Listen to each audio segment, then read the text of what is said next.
सदर आसिफ अली जरदारी की सिंध और पंजाब में जारी तनाव कम करने की कोशिशें। वफाकी वज़ीर दाखिला मोहसिन नकवी से 1-on-1 मुलाकात। वज़ीर दाखिला मोहसिन नकवी वज़ीर आला पंजाब मरियम नवाज के बयानात पर आज वज़ीर आज़म शहबाज शरीफ से मुलाकात करेंगे। सदर मुमलिकत की पीपल्स पार्टी रहनुमाओं को भी मोहतात गुफ्तगू की हिदायत।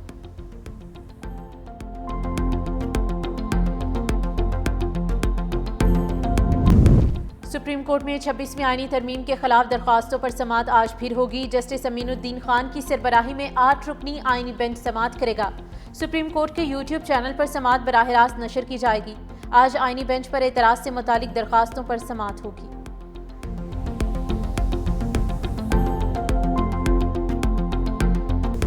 अगर तो ये टोपी ड्रामा नहीं है, अगर तो ये एक नूरा कुश्ती नहीं है, हम समझते हैं ये दोनों जमातें इस मसनूई जबर के निज़ाम की मुस्तफ़ीद जमातें हैं। इन्होंने इस निज़ाम का साथ दिया है। उनके साथ हुकूमत बनाना तो मैं समझता हूँ बिल्कुल मुमकिन नहीं है। अगर अदम एतमाद के ज़रिए ये हुकूमत गिरती है और उसके बाद मामला शफाफ इलेक्शन की जानिब जाता है तो बिल्कुल हम उसमें अपना हिस्सा डाल सकते हैं।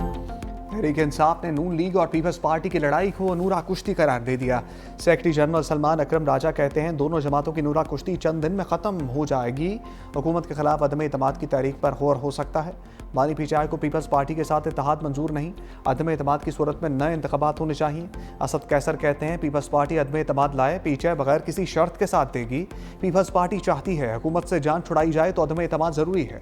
इस नाजायज़ हुकूमत को पीपल्स पार्टी ने कंधा दिया है।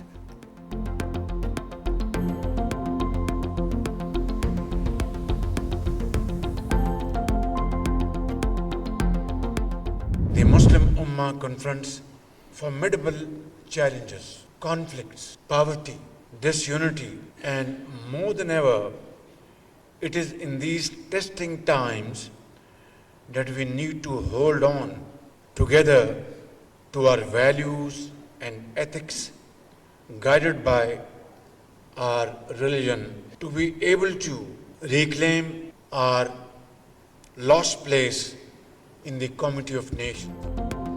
मुस्लिम उम्मा को चैलेंजेस से निपटने के लिए एक होना होगा। वज़ीर आज़म शहबाज शरीफ का इस्लामी ममालिक को पैगाम। मलेशिया की इंटरनेशनल इस्लामिक यूनिवर्सिटी से खिताब में कहा आज उम्मत को तनाज़ात, गुरबत और बाहमी इंतशार समेत बेशुमार चैलेंजेस का सामना है। अपनी अक़दार और इस्लामी असूलों पर अमल पैरा होकर खोया हुआ मुकाम हासिल कर सकते हैं। क़यादत कोई इम्तियाज़ नहीं बल्कि एक अमानत है। क़यादत को दयानत, अखलास और शफाफ एहतसाब के साथ अदा करना लाजिम है। 4 दहाइयों से ज़ायद पंजाब के आवाम की बतौर खादिम खदमत की। अब पाकिस्तान के वज़ीर आज़म की हैसियत से लोगों की खदमत कर रहा हूँ। वज़ीर आज़म के लिए international Islamic university of Malaysia की जानिब से PhD की एजाज़ी डिग्री दोनों मुल्कों में तिजारत, सरमायाकारी, दिफा, तालीम और सेहत समेत मुख्तलिफ शोबों में ताउन बढ़ाने पर इत्तफाक। वज़ीर आज़म शहबाज शरीफ मलेशिया का दौरा मुकम्मल करके वापस वतन पहुँच गए।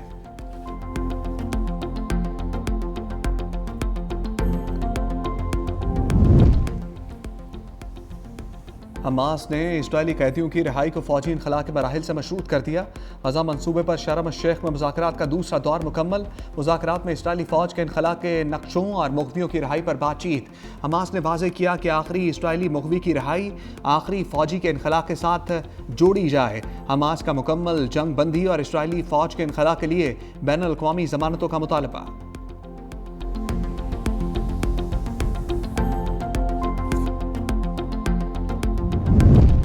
गजा से मुतल्लिक मुज़ाकरात नाजुक मरहले में हैं। अमरीकी सदर डोनाल्ड ट्रंप की कैनेडियन वज़ीर आज़म मार्क कार्नी से मुलाकात के बाद गुफ्तगू।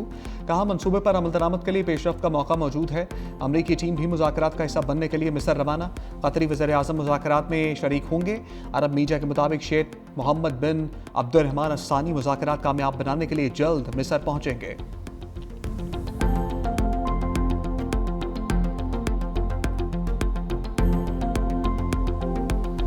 साबिक सेनेटर मुश्ताक अहमद को सेहूनी चुंगल से रिहाई मिल गई। नायब वज़ीर आज़म इसाक डार ने एक्स पर बयान में कहा मुश्ताक अहमद की 9 अक्टूबर को वतन वापसी के इंतजाम कर दिए। वो खैरियत से हैं और बुलंद हौसला हैं। उन्होंने फ़लस्तीनी अवाम की हमायत में स्मूथ फ्लोचेला में शिरकत करके गजा के मुहासरे को तोड़ने और इंसानी इमदाद पहुँचाने के लिए साबित कदमी दिखाई।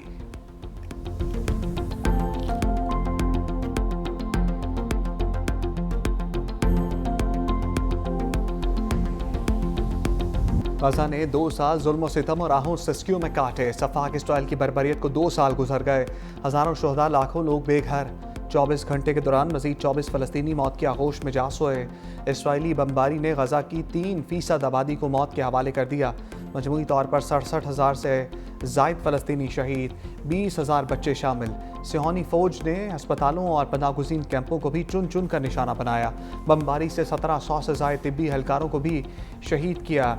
सिहोनी फ़ौज ने गज़ा में भूख को भी हथियार के तौर पर इस्तेमाल किया।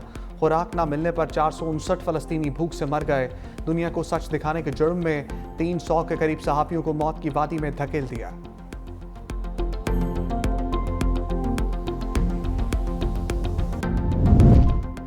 चांद के हुस्न को 4 चांद लग गए। पाकिस्तान समेत कई ममालिक में रवां साल के पहले सुपर मून का नज़ारा। चांद मामूल से 6.6% बड़ा और 13% ज़्यादा रोशन। सूरज गुरूब होने के फ़ौरन बाद मशरिक़ से तुलू हुआ। सुपर मून तुलूए आफ्ताब से कुछ देर पहले गुरूब हो जाएगा। तर्जमान पाक फौज ने भारत के झूठे दावों को शूट डाउन कर दिया। ब्लूमबर्ग को इंटरव्यू में DGISPR लेफ्टिनेंट जनरल अहमद शरीफ चौधरी कहते हैं, मार्का हक में भारत पाकिस्तान का कोई तैयारा नहीं गिरा सका।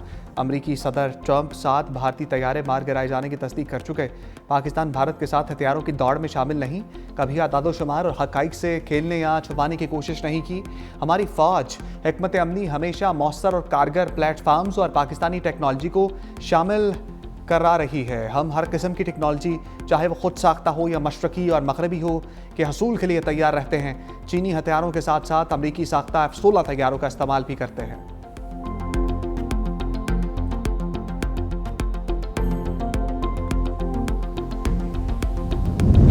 भारतीय अस्करी क़यादत झूठे दावे गढ़ने में नंबर 1। पाकिस्तान के हाथों बदतरीन शिकस्त के बाद बौखलाहट का शिकार। गैर संजीदा और गैर पेशा वराना तर्ज अमल की वजह से जगहंसाई।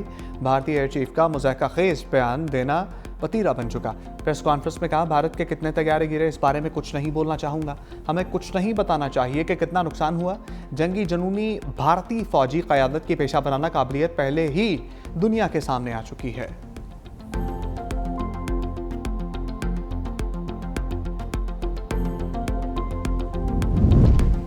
अफगानिस्तान में गैर मुल्की फ़ौजी ढांचे की तैनाती की कोशिशें नाकाबिल कबूल करार। रूस में अफगानिस्तान पर 7वें मास्को फॉर्मेट इजलास का एलामिया जारी। एलामिया में कहा, ये इक़दामात इलाकाई अमन व इस्तेहकाम के मफाद में नहीं, अफगानिस्तान को इस काबिल बनाया जाए ताकि दहशत गर्दी के ख़िलाफ़ इक़दामात करे। फ़रीक़ैन ने दहशत गर्दी को अफगानिस्तान ख़त्ते और आलमी अमन और सलामती के लिए संगीन ख़तरा करार दिया। फ़रीक़ैन ने इलाकाई ढांचों और फोरम्स के अहम किरदार को उजागर किया। अफगानिस्तान की मौजूदा सूरत हाल के ज़िम्मेदार मुल्क माशी बहाली के वादे पूरे करें। अफगान अवाम को इंसानी हमदर्दी की बुनियाद पर इमदाद जारी रखने के अज़म का अयादा। फ़रीक़ैन ने बैनुल-अक़वामी बरादरी से अपील की कि वह हंगामी इंसानी इमदाद की फराहमी में तेज़ी लाए। फ़रीक़ैन ने इस इमदाद के सियासी इस्तेमाल की कोशिशों की भी मुखालफत की। पाकिस्तान, रूस, चीन, भारत, ईरान समेत दीगर ममालिक के इजलास में शिरकत।